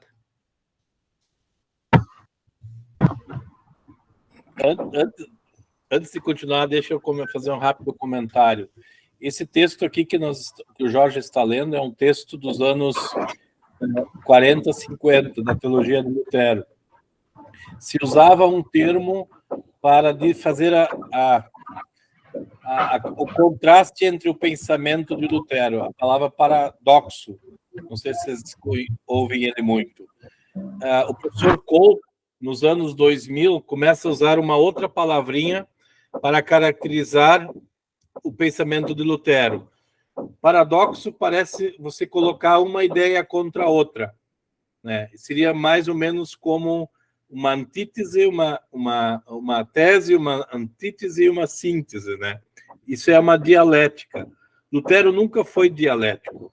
Aí o professor Cole prefere usar um outro termo que é a distinção. Hoje à noite vamos fazer isso.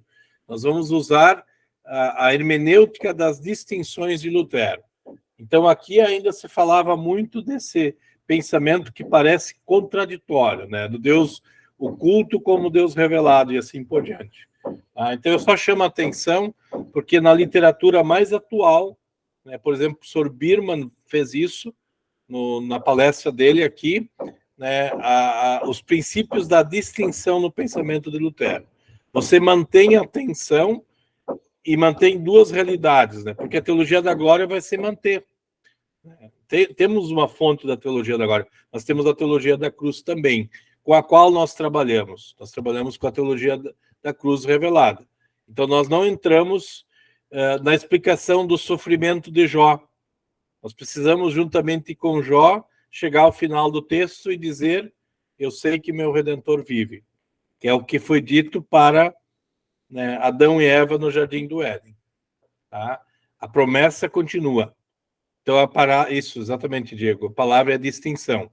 Tá? Porque nós vamos lidar com o sofrimento, nós vamos lidar e as pessoas vão perguntar: por que eu estou sofrendo? E nós, muitas vezes, não vamos ter condições de responder. Tá? Trabalho de hospital, por exemplo. Trabalho de hospital é muito complicado, porque as pessoas vão querer saber o porquê. Se você não tem uma compreensão do Deus que se mostra, né? Lembra da cura do cego de nascença? Quem é que pecou? Ele? Os pais? O que Jesus diz? A glória de Deus precisa se revelar. A obra de Cristo precisa ser revelada. Ele não julga nenhum lado dos dois. Então, isso é fundamental. Então, a gente não usa a palavra paradoxo, a gente usa a palavra da distinção. Eu também descobri isso na minha pesquisa de doutorado, que parecia, né, que as ideias de Lutero parece que tem que ter uma nova síntese, quando na realidade não. Lei e evangelho nunca se excluem. Lei permanece sendo lei, evangelho permanece sendo evangelho. A justiça de Cristo permanece e a justiça humana permanece. Tá? A distinção das duas justiças. Tá? Isso nós vamos ter que manter. Tá? Nossas obras não nos levam para o céu, mas nossas obras ajudam o próximo. Então você tem que entender isso claramente. Tá? Ninguém de nós não fala em obras, nós falamos em obras. E precisamos ensinar boas obras. Tá? Mas as obras do segundo artigo não fazem nenhum efeito. Antonio? Sí, interesante lo que traes. Alguna vez he leído esto, ¿no? Cómo la medicina avanzó tanto que un médico se puede parar al lado del paciente y explicarle técnicamente absolutamente todo lo que pasa y cómo supuestamente se puede curar. Pero hay una respuesta, hay una pregunta que él nunca puede responder. ¿Por qué me pasa? Y el paciente a veces está luchando mucho más con eso que con la cuestión técnica, si está el mineral el que está faltando o algo así. Ahora, no es que el pastor pueda responderlo de la manera a veces que el paciente lo pregunta, pero puede permitir que esa realidad que él pasa desde una dimensión eterna, de ley evangelio, de cruz, de gracia, ahí empieza a poder sobrellevar eso. Entonces, cómo la medicina tiene un límite, a pesar del su progreso, y otra vez, cómo la presencia y el acompañamiento pastoral son indispensables. Nessa linha, Antônio, o nosso trabalho muitas vezes é sentar e apenas escutar o lamento. Nós não temos muitas respostas, né? Porque a cruz ela tem que ser carregada, tá? Pela nossa dimensão existencial. Por um lado, a cruz também é salvação. E eu me lembro, não sei se o Jorge teve a oportunidade de visitar o professor Vart no hospital, não pegaste essa fase, não, né? O professor Martin Carlos Vart passou os últimos meses de vida no hospital da Ubra. E eu conversei um dia, um pouco antes dele falecer, ele reclamou muito que os alunos do curso de teologia iam para lá querer resolver o problema dele. Ele estava morrendo, tá? E ele não teve, em algum momento, se teve dificuldades, né? Os teólogos tiveram dificuldades em reconhecer exatamente isso que você disse, Antônio. Então, o nosso trabalho, muitas vezes, é de tentar fazer com que essas respostas que nós não temos sejam mais importantes do que a resposta que Deus tem. E a resposta que Deus tem é a ressurreição. Tá? O professor Okamoto, há 3 ou 4 anos, disse isso numa palestra aqui no seminário. Às vezes a gente não vai conseguir ajudar ninguém, porque não tem explicação. Mas, por outro lado, a última palavra de Deus sobre nós não é a morte. A palavra de Deus é vida. E vida em abundância, né? Por isso, ontem à noite eu comecei a falar sobre o credo. A primeira palavra do credo é criação e a última palavra do credo é recriação. Lembram? É Gênesis 1 e Apocalipse 22. E aí, ali no meio de toda essa história, Antônio, vocês e eu vamos estar, né, tentando consolar as pessoas a perceber que a última palavra de Deus ainda é vida, e vida em abundância. Tá? É um desafio que nós vamos ter, né? Eu acho que a gente entende a teologia das distinções dessa forma, né? Não paradoxais, porque nós vamos sofrer. Mas, por outro lado, o sofrimento não é maior do que a promessa. Aí a promessa continua presente, tá? Roger, quer continuar um pouco mais?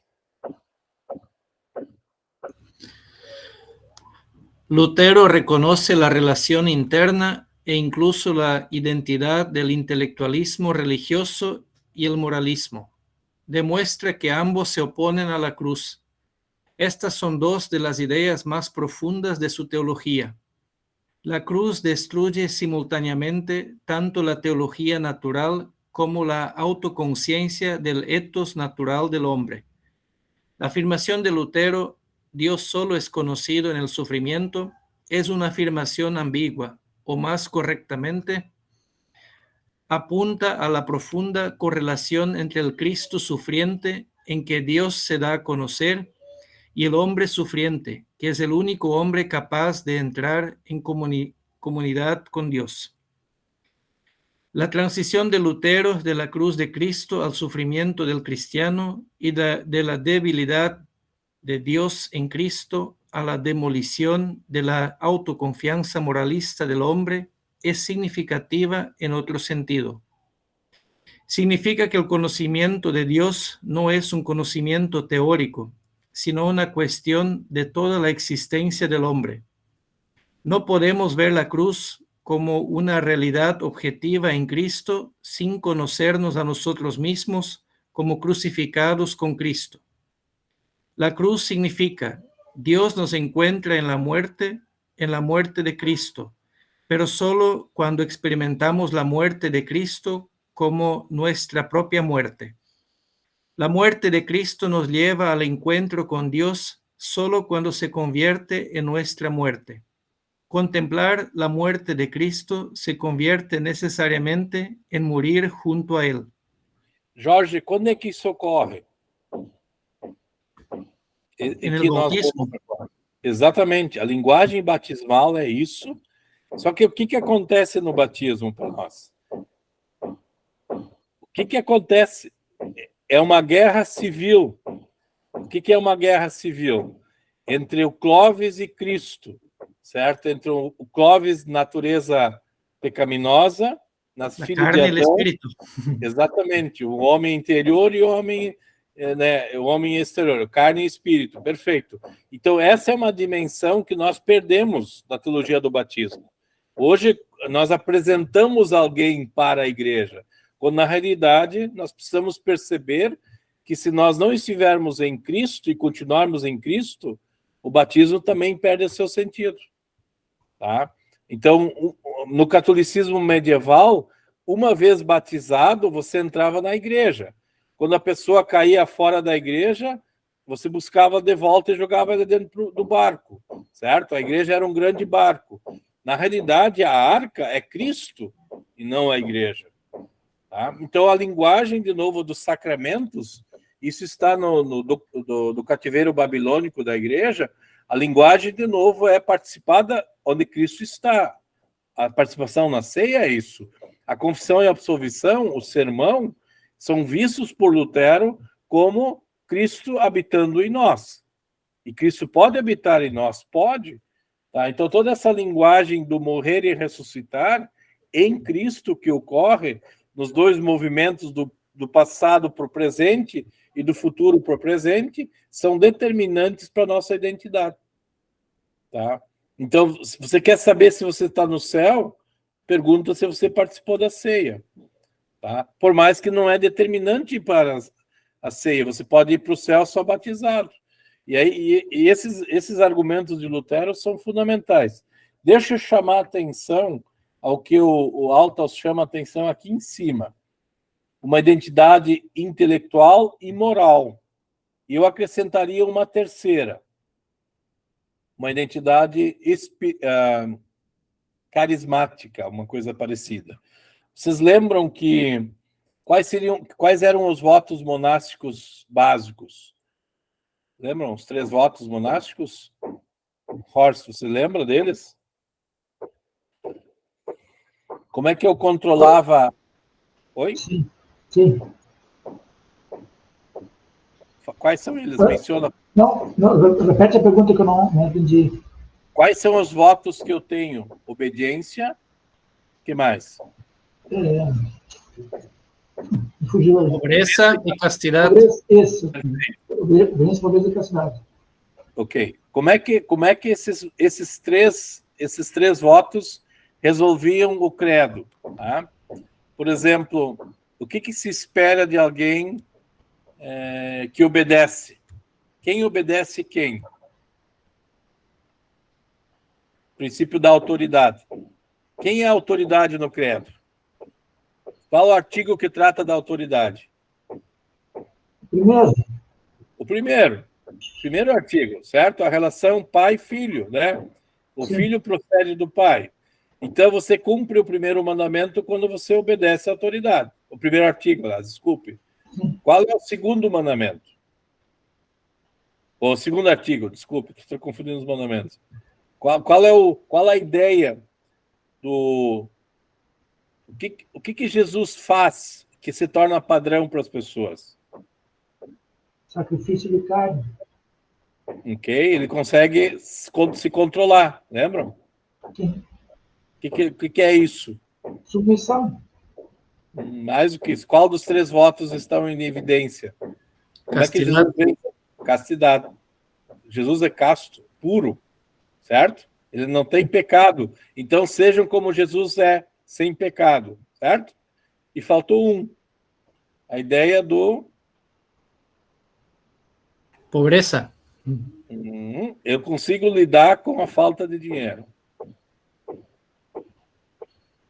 Certo? Eu consigo lidar. Então, no período moderno, o Oswaldo Bayer vai pegar essas ideias, tá?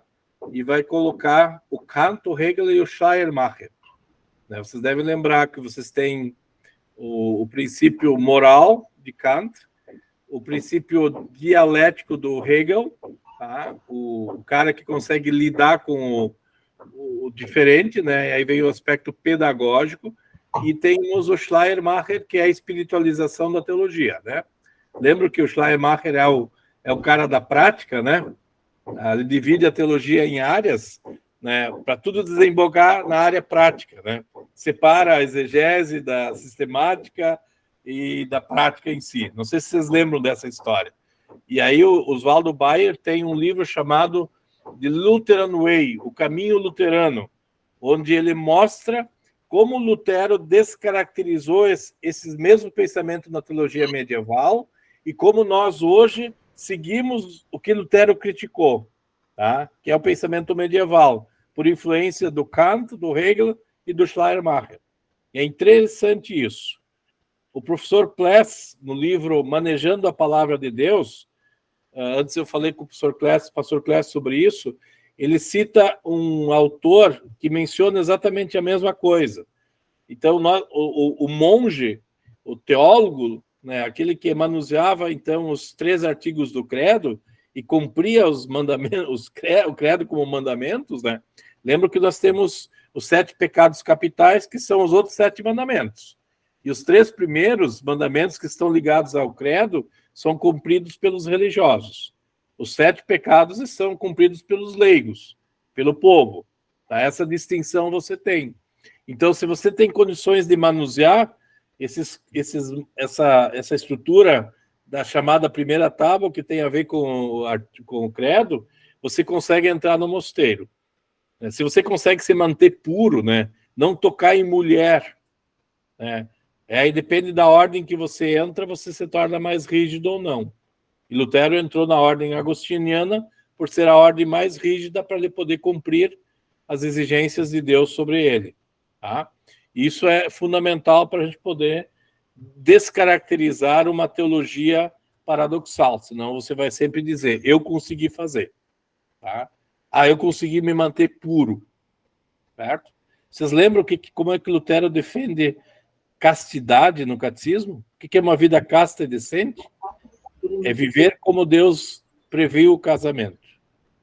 Não é eu fazer algo, certo? Não sei se vocês lembram da explicação do sexto mandamento. Uma vida casta e decente é aquilo que Deus deu para nós na criação. Tá? Isso é interessante a gente perceber. Tá? Então, eu só queria chamar a atenção um pouquinho. Acho que estamos quase terminando aqui. Em resumo, Jorge, por favor. Sí. En resumen, la teología de Lutero sobre la cruz significa que la cruz oculta a Dios y por lo tanto marca el fin de toda especulación sobre Dios por parte de la razón segura de sí misma. La cruz es el símbolo del juicio sobre el hombre y por lo tanto marca el fin de todo logro de comunión con Dios por parte del hombre moralista seguro de sí mismo. La cruz solo se pone a disposición de la experiencia. Más exactamente, solo del sufrimiento de Dios preparado por Él para nosotros a través de Cristo y con Cristo. En su comentario a la tesis 20 de la Disputación de Heidelberg, Lutero trata obviamente las obras como obras de la creación de Dios. Incluso se refiere explícitamente a Romanos 1:20. Sin embargo, a partir de la discusión de la tesis 21, el asunto no es tan seguro. Allí Lutero dice que la teología de la gloria prefiere las obras al sufrimiento y la gloria a la cruz. Sobre la base de lo que precede, sobre la base de lo que precede a esta afirmación, uno podría pensar nuevamente en las obras de Dios. Pero la frase es ambigua y no cabe duda de que las frases siguientes se refieren a las obras de los hombres. Lutero se refiere a los teólogos de la gloria como enemigos de la cruz de Cristo, pues odian la cruz y el sufrimiento, pero aman las obras y la gloria de las obras. Consideran la cruz como un mal. Los amigos de la cruz, sin embargo, la consideran un bien porque a través de la cruz las obras son destronadas y el viejo Adán, que es especialmente edificado por las obras, es crucificado. Lutero ya no habla de las obras de Dios, sino de las obras de los hombres con las que se edifican y se afirman. Lutero continúa: es imposible que una persona no se envanezca por sus buenas obras si antes no ha sido desinflada y destruida por el sufrimiento y el mal hasta que sepa que no vale nada y que sus obras no son suyas, sino de Dios. Del mismo modo, Lutero pasa de la idea de los sufrimientos de Cristo en los que Dios está oculto, aunque quiere ser conocido, a la idea de los sufrimientos del hombre. Los sufrimientos del hombre, como lo indica el pasaje recién citado del final de la discusión de Lutero sobre la tesis 21, se contraponen a las obras del hombre y a las pretensiones que el hombre hace sobre la base de su actividad ética. Los enemigos de la cruz de Cristo son también enemigos de su propia cruz. No quieren seguir el camino del sufrimiento. La ambigüedad de los conceptos, sufrimiento y obras, y el cambio en su uso después de hablar de las obras del hombre a lo largo de la tesis 21, Lutero vuelve a hablar de las obras de Dios en la tesis 22. Hace que toda la sección sea muy difícil de entender. Es comprensible que algunos hayan intentado evitar la dificultad interpretando cada uno de los dos conceptos en un solo sentido. Este es lo que pretendía Karl Stange cuando interpretaba que obras se referían solo a las buenas obras del hombre y no a las obras de Dios. Pero esta interpretación de la sección no puede mantenerse en vista de la claridad del texto y despoja a los pensamientos de Lutero de su verdadera profundidad y audacia. La teología de la cruz impregna todo el pensamiento teológico de Lutero. Toda verdadera teología es sabiduría de la cruz. Esto significa que la cruz de Cristo es la norma por la que se mide todo conocimiento teológico genuino, ya sea de la realidad de Dios, de su gracia, de su salvación, de la vida cristiana o de la Iglesia de Cristo. La cruz significa que todas estas realidades están ocultas. La cruz oculta a Dios mismo, porque no revela el poder, sino la impotencia de Dios. El poder de Dios no aparece directamente, sino paradójicamente bajo la impotencia y la humildad. Así es como la gracia de Dios está oculta bajo su ira y sus dones y beneficios están ocultos bajo la cruz. En otras palabras, bajo la tribulación y el desastre. El mundo solo ve la ira y la desgracia.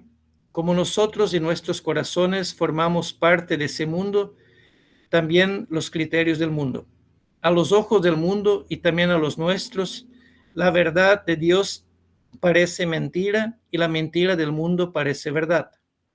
El mundo y los cristianos también pertenecen a este mundo, juzgan a Dios por lo que hace con los suyos y concluye que es un demonio. El diablo, sin embargo, parece ser Dios, el Señor del mundo. Esa es la terrible impresión que da la realidad del mundo.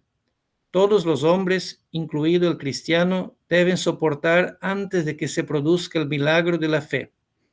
El hombre que cree debe pasar repetidamente de esta experiencia a esa fe que reconoce la realidad de la gracia, la verdad y la fidelidad de Dios oculta bajo su contrario. Desculpe, deixa eu comentar rapidamente. Como é que Isaías e o apóstolo Paulo, em Romanos 8, tratam a revelação de Deus na criação sem Cristo? Vocês lembram? O que acontece em Isaías quando escatologicamente é a presença de Cristo, o cordeiro e o leão estão lado a lado? Vocês lembram do discurso de Isaías? A restauração da criação. Ela só ocorre cristologicamente falando. O apóstolo Paulo diz que sem a revelação de Cristo, o mundo todo aguarda ou geme enquanto Cristo não se revelar. Então, se você tem, por um lado, a obra da criação, por outro lado, você não tem a revelação de Cristo, significa o quê? Você não consegue entender o que Deus fez. Tá? Porque senão você só vai enxergar o leão correndo atrás do cordeirinho. Agora, em Cristo, de novo, a restauração ocorre. Então, é um discurso que Lutero percebeu. Tanto é que quando Lutero vai para Roma em 1511, 1512, né? Não estou lembrado do ano, ele vê as Alpes italianos e disse que aquilo era a criação do dilúvio e não de Gênesis 1. Tá? E a gente olha para os montes, né? E pergunta, né? Se dos montes pode vir o socorro. Mas o socorro vem do Senhor, que fez os céus e a terra. Aí você interpreta de novo a criação cristologicamente, o que Lutero vai fazer. Então, esse tipo de reflexão, que parece ser contraditória, e é contraditório mesmo, né? Faz com que a teologia da cruz permaneça no seu devido lugar, e aí você não faz toda uma reflexão em cima da teologia daquilo que não está revelado em termos cristológicos, né? Nós temos ainda aqui mais uma sequência. Eu acho que nós vamos parar por aqui antes que vocês durmam, tá? O que vocês acham? Ou vocês querem terminar a leitura do texto? Tá? Aqui tem alguns elementos que vão aparecer, que são fundamentais, né? Por exemplo, que nós já falamos, a fidelidade de Deus subcontrária, né? E aqui nós temos a justiça de Cristo sendo revelada. Isso é importante, hoje à noite nós vamos trabalhar nessa linha. Tá? Os justos são bem-aventurados por causa de Cristo, né? Por causa da fidelidade de Cristo, pela ação do Espírito Santo. Tá? A eclesiologia ela é fruto também da presença de Cristo e não da presença de outra autoridade. Tá? Isso vai aparecer no texto dos artigos de Smalcalde, tá? Heresias, divisões, pecados são obras não da presença de Cristo, mas de uma outra verdade, né? A palavra justificação está diretamente ligada à doutrina da cruz, né? Para mim é a grande palavra, tá? E nós temos uma realidade, como diz o Antônio antes, né? Não tentar explicar tudo, mas tentar entender a realidade que nos cerca com os olhos da fé. Então, por exemplo, não espere, isso é interessante, não espere consolo e conforto fora da revelação. Nós deveríamos, eu tento dizer isso de vez em quando aqui entre nós deveríamos estar com os olhos sempre abertos e preparados para sofrer as sequelas do pecado do mundo e não julgar o mundo. Tá? Então, a igreja é a única que sabe que o que pode acontecer daqui para frente pode ser pior do que é hoje. Por quê? Porque a maldade do ser humano não tem limite. E nós deveríamos estar preparados para isso. Então, não é novidade que nós vamos enfrentar um mundo acristão, que não é mais cristão, que não tem mais uma cultura cristã, e nós vamos ter que continuar defendendo a nossa fé. Né? Lembro do profeta Elias. O profeta Elias foi falar para uma geração que não tinha ninguém. Aí Deus disse, tem sim, tem ainda alguém que está lá. Lembra da viuvinha de Sarepta? Ele vai até lá. E às vezes a gente acha que está sozinho, né? Tem mais alguém que chora um profeta do Antigo Testamento, achando que é o único que sobrou. Aí Deus diz, olha, não, tem mais gente. Eu conheço o meu povo. Tá? E exatamente é isso que a teologia da cruz vai fazer. Então, essa dimensão que Lutero conseguiu recuperar, né? Um outro conceito, né? A questão da tentação que nós já falamos, tá? Que é o quê? É tomar o lugar, ou perceber que nós precisamos de Cristo, tá? E assim por diante, tá? Oferto aqui. O que mais eu gostaria de chamar a atenção? Deixar Deus ser Deus, é Deus lutando consigo mesmo, tá? O Vale do... Você sabe o que aconteceu no Vale do Jaboque?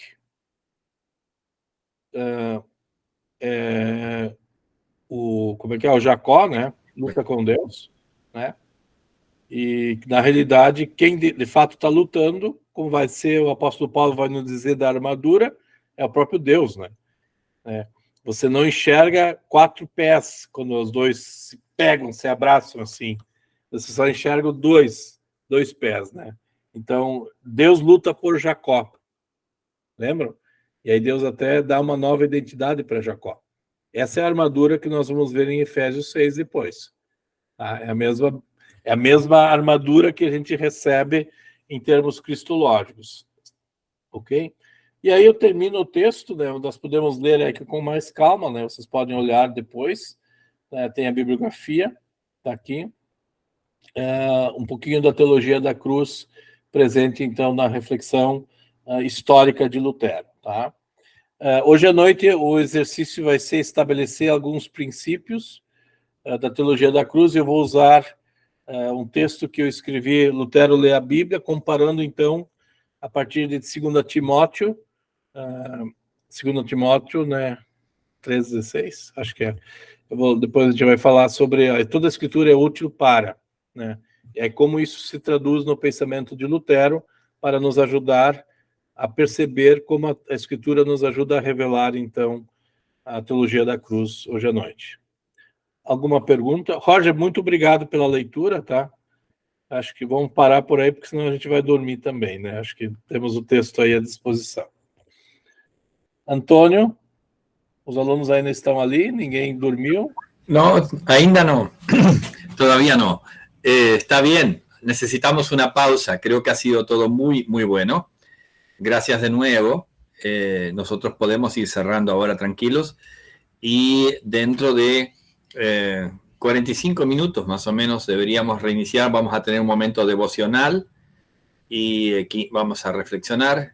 Vamos a mirar Isaías 55, que es el texto que está en el trienal para el fin de semana que viene. Y bueno, y vamos a tener el bloque más largo, así que esperamos que el cuerpo resista, ¿eh? Esperamos que el cuerpo resista. Desculpe, o texto de Isaías é muito importante, né? Eu acho que ele vai nos ajudar um pouco também. Ele é a leitura do Antigo Testamento, né, para o final de semana. Eu usei ele, eu fiz um trabalho... Bom, falamos mais sobre isso depois, então. Mas vamos falar assim, uma hora e pouco, nós podemos conversar hoje à noite, tá? Para a gente não poder sobrecarregar também os nossos alunos, tá? Alguma pergunta sobre as atividades, alguma dificuldade, né, alguma inconsistência?